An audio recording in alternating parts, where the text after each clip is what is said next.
PLCs are essential components in modern control systems.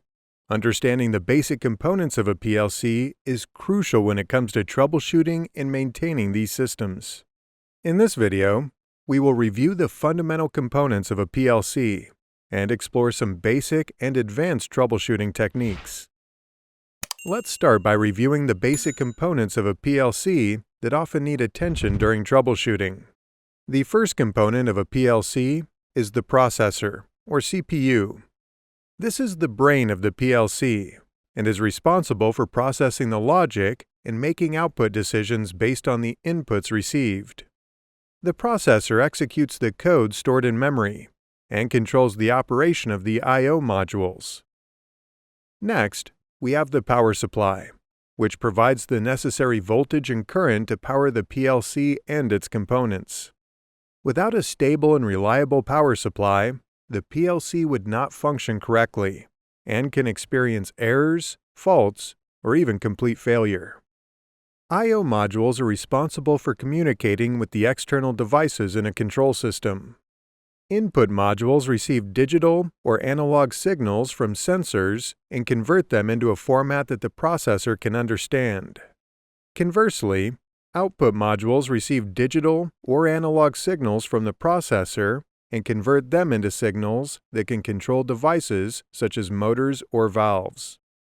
Communication modules enable the PLC to communicate with other devices, such as other PLCs, HMIs, SCADA systems, or other relevant devices. These modules typically use protocols such as Ethernet IP or Modbus to exchange data with other devices, but there are many communication protocols that exist. Now, let's discuss several basic tips and steps to take during the troubleshooting process. You'll want to start by gathering as much information as possible, such as speaking with operators and engineers, reviewing data trends, and going out to witness the issue. Pinpoint the problem by identifying a specific system or component. Troubleshoot by using trial and error methods and recording the outcome of each alteration. Once a solution is proposed, be cautious when implementing changes and consider adverse effects. Verify and test the solution. Then take careful notes and notify appropriate individuals to prevent future issues. It's important to fully understand the problem and follow a structured approach to achieve successful troubleshooting. During this process, it is crucial to use resources such as official vendor documentation, operation and maintenance manuals, and functional design specifications. These resources can provide valuable insight into the system and may contain troubleshooting steps specific to your PLC or control system. Don't underestimate the power of the Internet when troubleshooting your PLC. Online resources, such as videos and forums, can provide helpful tips and solutions from other professionals who have encountered similar issues. It is common to experience issues with wiring in a control system. You'll want to check for correct wiring throughout your PLC and control system. This includes checking for any loose, disconnected, or damaged wires, as well as ensuring that everything is connected to the right input and output terminals. You'll also want to pay close attention to the main PLC components we touched on earlier. Verify that your power supply is working properly, your I/O modules are wired correctly, and that they've been configured properly in your programming software, and that all PLC communication is wired up right and configured correctly. Finally, examine the program logic. This means looking at the ladder logic, function blocks, or structured text in your PLC program to see if there are any errors or issues.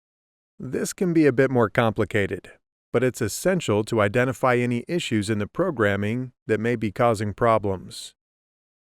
Let's touch briefly on some more advanced PLC troubleshooting techniques.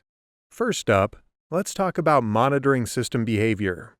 This involves examining the system's performance and identifying any unusual behavior. This can be done through a variety of tools, such as trending, alarms, and event logs. By carefully monitoring the system, You can detect patterns that can reveal issues to help you toward a solution during troubleshooting. Next, we have system audits. This involves reviewing the system's design and ensuring that it is properly configured.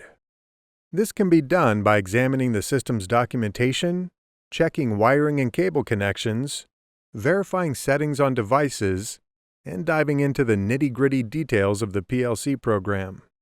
Take careful notes during system audits so that they can be compared and contrasted against similar items within your system. PID loop tuning is another technique that can be used to optimize the performance of a control system. This involves fine-tuning the parameters of the PID controller to ensure that the system responds quickly and accurately to changes in the process variable. PLC program debugging is also a useful tool when working with more complicated PLC code. Program debugging is a methodical approach to problem solving and often involves taking steps through the code to pinpoint where errors are occurring.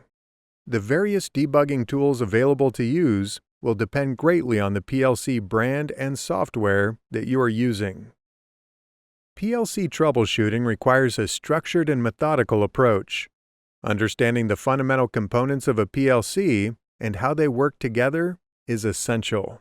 By following basic tips and utilizing advanced techniques, you can effectively troubleshoot your control system and minimize downtime.